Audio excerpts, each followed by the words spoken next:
Welcome to the Thursday cross-reference episode of the Selah Time to Pause podcast from Plexus Salvation Army, an online church in the UK.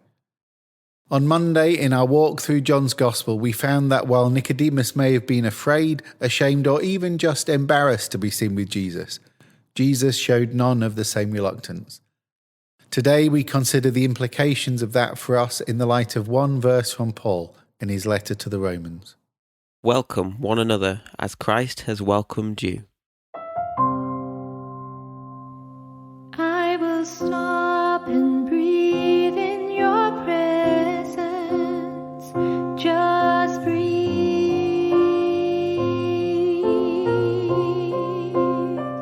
Just breathe.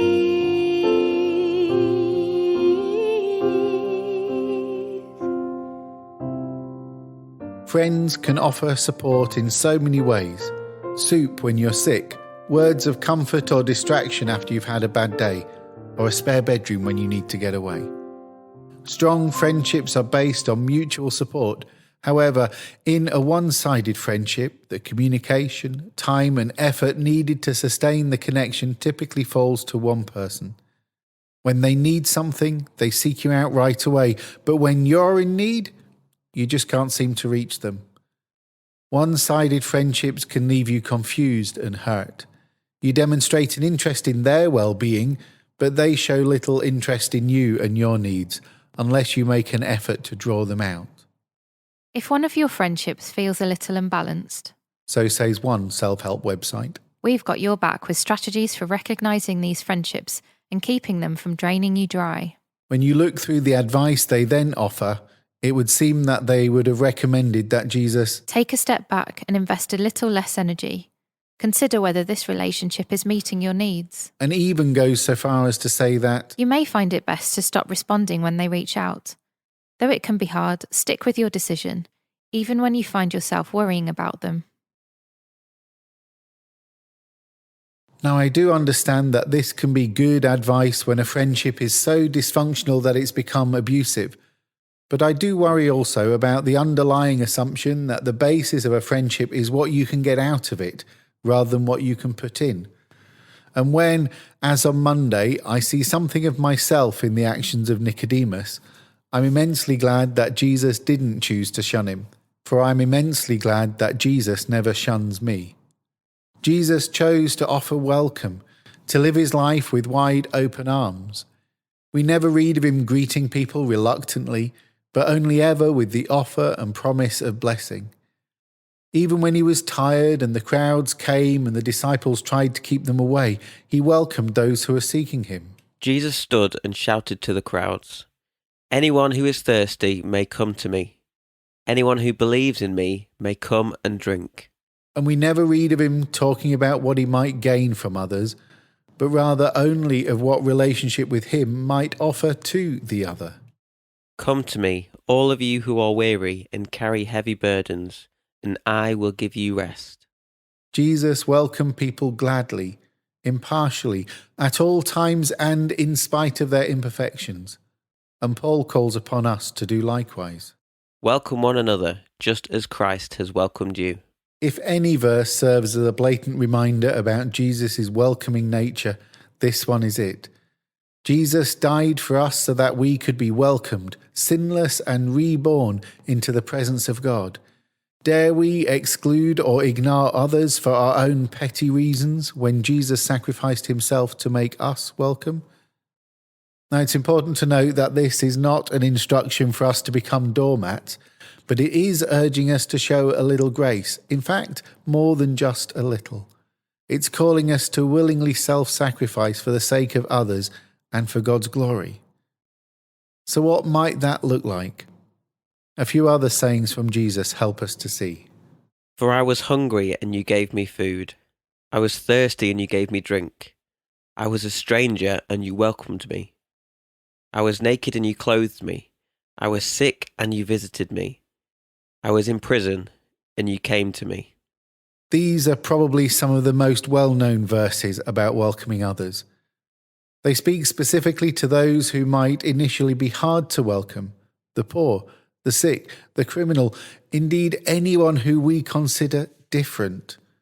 But our kindness is not only a reflection on Christianity as a whole, but it's a direct reflection on how we think about Jesus. If you love only those who love you, what reward is there for that? Even corrupt tax collectors do that much. If you are kind only to your friends, how are you different from anyone else? Even pagans do that. Jesus calls us to welcome everyone, not just those we like.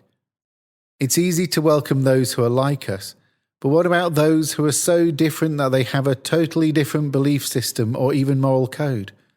Welcoming those who have nothing in common with us should be one of the distinguishing marks of Christians. There are many more verses about welcoming other people. After all, the entire Bible is the story of how God has welcomed all of humanity. So the next time you find yourself wanting to exclude others for a selfish reason, or wanting to reach out but not sure how to do it, just remember, Jesus welcomed people gladly, impartially, at all times and in spite of their imperfections. Go thou and do likewise. Come flunkies and junkies, whatever you do.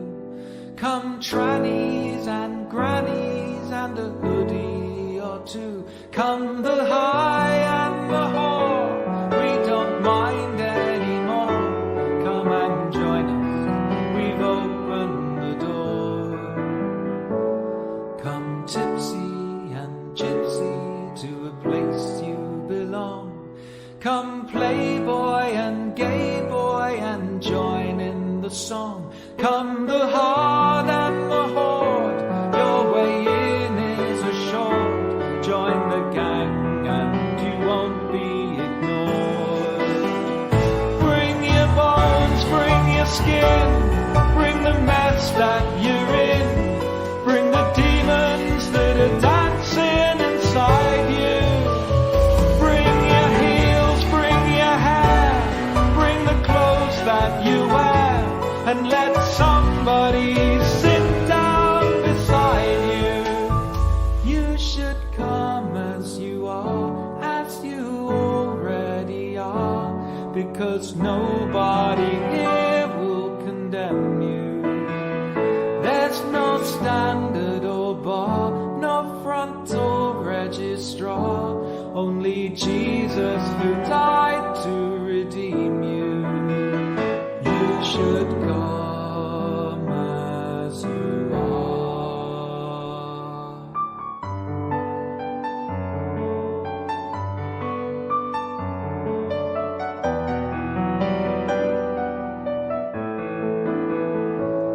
Come looters and shooters and lay down your arms.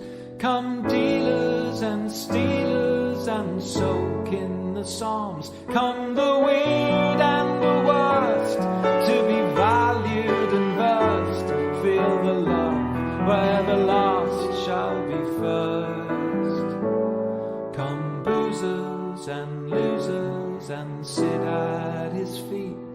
Come crazy and lazy to the place we all meet.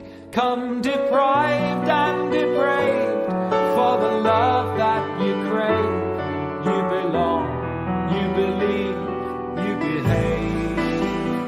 Bring your doubts, bring your fears, bring your anger and tears. Bring the hopes that you have for tomorrow. Bring your pain, bring your pills, bring your skull and your skills. Let the sanctified share in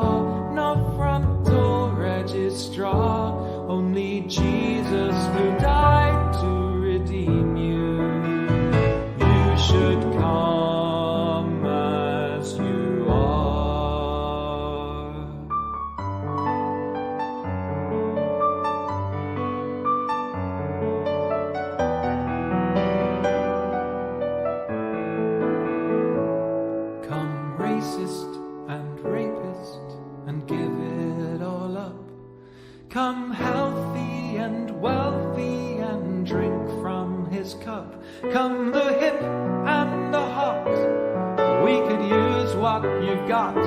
Let's have church that we'll all like a lot.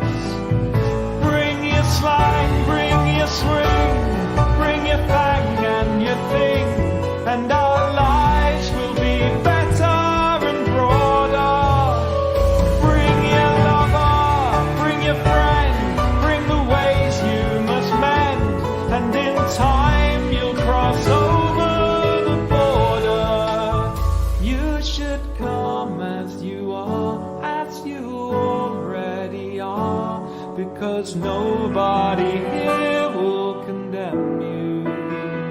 There's no standard or bar, no front or registrar, only Jesus who died to redeem you.